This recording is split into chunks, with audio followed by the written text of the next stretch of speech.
جب جوتے پہ جوتے لگنے لگے، یہاں تک کہ اتنے جوتے پڑے تو کہنے لگا معاف کر دیں، میں کھاتا ہوں۔ پھر اس نوجوان نے مار پڑنے کے بعد وہ کھانا بھی کھایا اور ان ڈاکوؤں کو واقعہ بھی سنایا، اور ان کے ساتھ مل کر وہ کھانا بھی ختم کیا، اور ان ڈاکوؤں نے پھر اس نوجوان کو چھوڑ دیا۔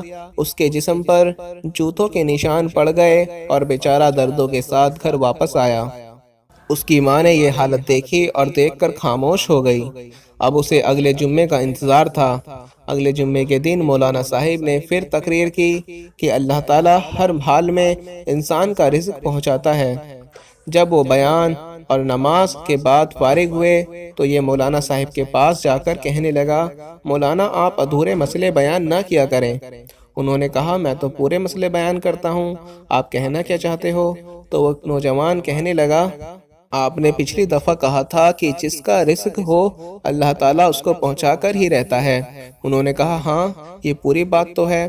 وہ کہنے لگا، جی نہیں، یہ پوری بات نہیں ہے، پورا مسئلہ یہ ہے کہ جس کا رزق ہو اللہ تعالیٰ اس کو پہنچا کر رہتا ہے، اور جو رزق نہ کھانا چاہے اللہ تعالیٰ اس کو جوتے مار مار کر کھلاتا ہے۔ وہ مولانا صاحب سمجھ گئے اور مسکرا پڑے۔ ناظرین، آپ اس بات سے، اس واقعے سے آپ خود ہی اندازہ لگا سکتے ہیں کہ جو انسان کے قسمت میں، جو انسان کے مقدر میں رزق ہوتا ہے، جو رزق پانی لکھا ہوتا ہے، وہ مل کر ہی رہتا ہے، چاہے کچھ بھی ہو جائے۔ تو آج کی اس ویڈیو میں اپنے ناظرین کو بتانے جا رہا ہوں، ان کی حوصلہ افزائی کے لیے، ان کی تھوڑی سی پریشانی کو کم کرنے کے لیے میں نے ایک چھوٹی سی یہ کہانی آپ کو سنائی، چھوٹا سا یہ واقعہ سنایا۔ تو جو لوگ چاہتے ہیں کہ اللہ پاک ان کو رزق عطا فرمائے، ان کو دولت عطا فرمائے، تو وہ آج کا یہ عمل لازمی کریں کہ رات کے وقت جب بھی آپ کی آنکھ کھلے تو آنکھ کھلتے ہی آپ نے فوراً 5 بار قرآن پاک کی سورہ علم نشرح کی تلاوت کر لینی ہے۔ 5 بار سورہ علم نشرح پڑھ لینی ہے۔ اگر آپ لوگوں کو زبانی یاد نہیں تو آپ لوگ قرآن پاک سے دیکھ کر پڑھ سکتے ہیں۔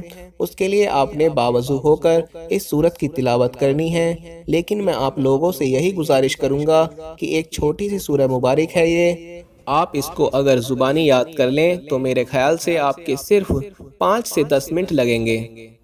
ہو سکتا ہے کہ آپ میں سے بہت سے ناظرین ایسے ہوں جن کو زبانی یاد ہو، لیکن جن کو یاد نہیں تو وہ جب بھی نماز ادا کرنے کے لیے مسجد میں جائیں تو مسجد میں قرآن پاک موجود ہوتے ہیں، وہاں سے آپ قرآن پاک سے سورہ علم نشرح کو 5 سے 10 منٹ اگر آپ ٹائم دے دیں تو آپ کو آسانی کے ساتھ یاد ہو جائے گی۔ تو پھر جب آپ کی رات کو کسی بھی وقت آنکھ کھلے تو آپ نے صرف 5 مرتبہ اس سورہ مبارک کی تلاوت کر کے دونوں ہاتھ آسمان کی طرف اٹھا کر اللہ پاک سے اپنے رزق کے لیے دعا کر لینی ہے۔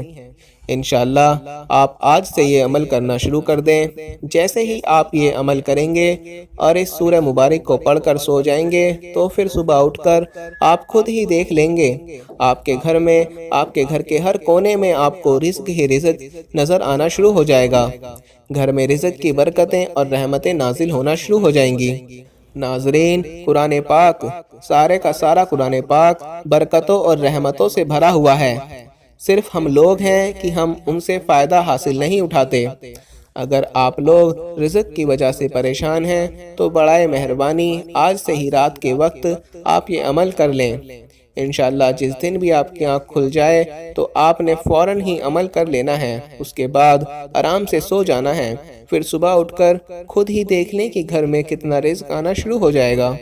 میں امید کرتا ہوں کہ آج کی ہماری یہ کاوش، آج کی ہماری یہ ویڈیو آپ کے لیے بہت فائدہ مند ثابت ہوگی، اور انشاءاللہ آپ کا حوصلہ افزائی ہوگا، اور آپ کو اس ویڈیو کی وجہ سے، اس عمل کی برکت سے آپ کو اتنا فائدہ ہوگا کہ آپ کی مالی پریشانی ختم ہو جائے گی۔